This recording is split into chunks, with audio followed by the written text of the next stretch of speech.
Dia 7 de novembro. Santo Engilberto, arcebispo. 1225. Os pais de Santo Engilberto eram descendentes dos duques de Berg e Gelder.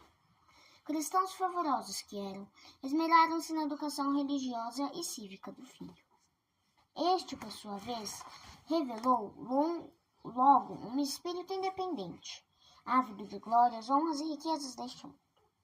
Por uma proteção especial divina, ficou alheio aos vícios costumeiros da mocidade, acessível aos influxos da divina graça.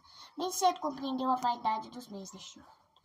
De direito cabiam-lhe diversos benefícios eclesiásticos, entre outros a mitra do bispado de Münster, a qual renunciou espontaneamente.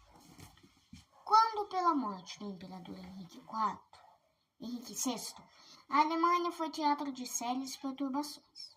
Engilberto, para em meio de um desejo particular do Papa, aceitou o arcebispado de Colônia e foi sagrado bispo em 1215. Desde aquele tempo, não havia para Engilberto outros interesses a não ser a glória de Deus, a salvação das almas, disciplina e ordem nas igrejas e conventos. Os direitos da mitra acharam em Engilberto um defensor imperterrito, até contra os amigos e parentes. A todos estava franqueado o acesso ao palácio do arcebispo, e os pedidos de todos ouvia com paciência, atendendo-os sempre que lhe era possível. A retidão do seu caráter não admitia que um súdito fosse tratado com injustiça pelos seus subalternos, fosse quem fosse.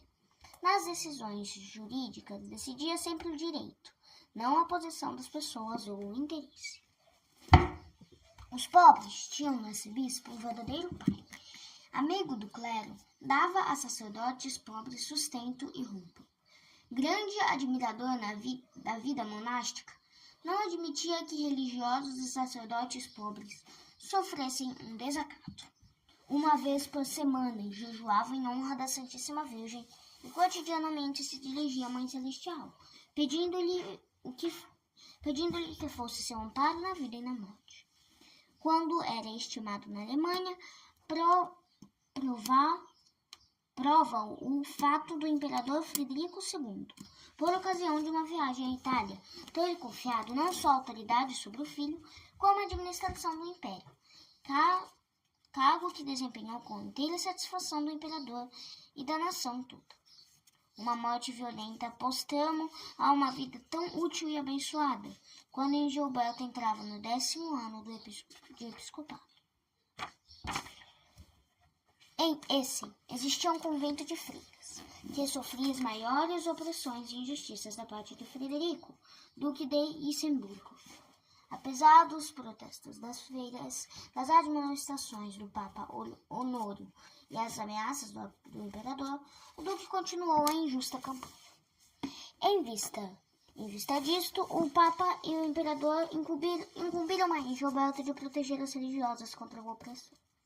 Engilberto, por escrito oralmente, insistiu com o duque para que modificasse o procedimento para com as freiras.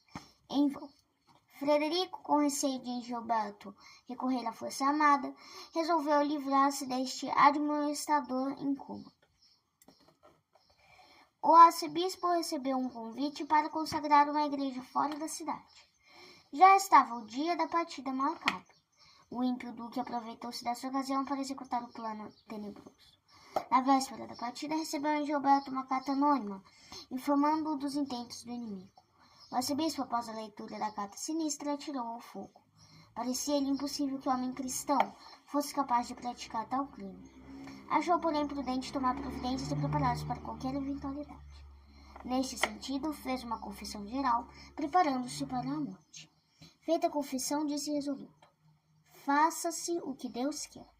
Às pessoas que quiserem dissuadi-lo da viagem, respondeu: a divina providência recomenda o meu corpo e minha alma. Engilberto, acompanhado da comitiva, pôs-se a caminho. O duque tinha-lhe mandado 2 soldados ao encontro.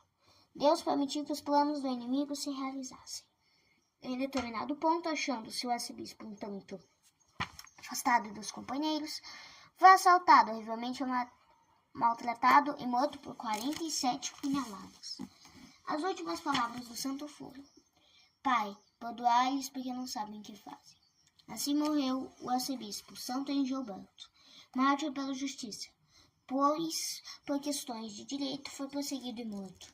O túmulo de Engelberto, na Igreja dos Apóstolos, foi por Deus glorificado por numerosos e visíveis milagres. Reflexões. Imitando o exemplo de Jesus Cristo, Engelberto perdoava aos assassinos, rezando por eles. Qual é a tua atitude perante aqueles que te ofenderam? Já te lembraste deles uma vez nas tuas orações? Se julgares dura esta exigência, ouve o que diz Santo Agostinho. Confesso que é duro, dever rezar pelos inimigos. Se isto é difícil, grande deve ser a recompensa na outra vida. O perdão dos inimigos é um mandamento de Jesus Cristo. Nosso Senhor ameaça com o inferno aqueles que não querem perdoar. Ele mesmo não só não se vingou dos inimigos, mas por estes rezou, pedindo ao Pai que lhes perdoasse. Sentir tristeza é humano, diz São Jerônimo.